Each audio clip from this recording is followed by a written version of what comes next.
High, আমি রিতমা। আশা করি সবাই খুব ভালো আছো। ভাবছো তো এইসব জামা কাপড় পরে কোথায় চললাম? যাব হলো কুচবিহারে, আর যাব বাইকে করে।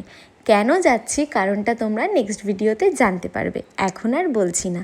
বাইকে যাব কারণে একটু তো সেফটি মেনটেন করতেই হবে, তাই এইসব জামা কাপড় পরে রেডি হয়ে গেলাম।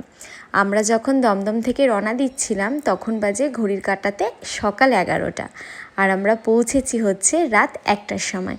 মানে আমাদের টোটাল লেগেছিল 14 ঘন্টা।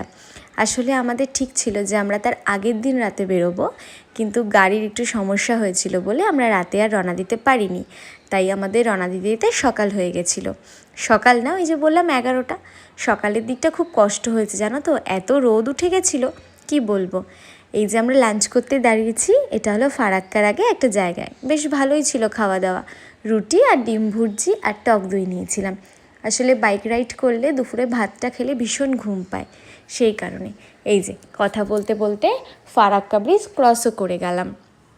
তারপর একটা জায়গায় দাঁড়িয়েছিলাম, সেটা হচ্ছে গাজল। সেখানে দাঁড়িয়ে একটু ব্ল্যাক কফি খেয়েছি। তখন বাজে 6টা। আর ওই যে বললাম আমরা পৌঁছেছি রাত 1টা।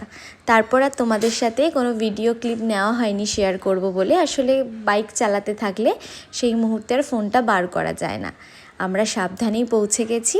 এবার কেন বাড়ি এলাম এটা তোমাদের সাথে পরের দিন শেয়ার করব। এই যে বাবাকে ফোন করে দিয়েছি, বাবা এবার গেট খুলবে, দেন বাড়ি ঢুকবো। আজকে তাহলে টাটা, কাল দেখা।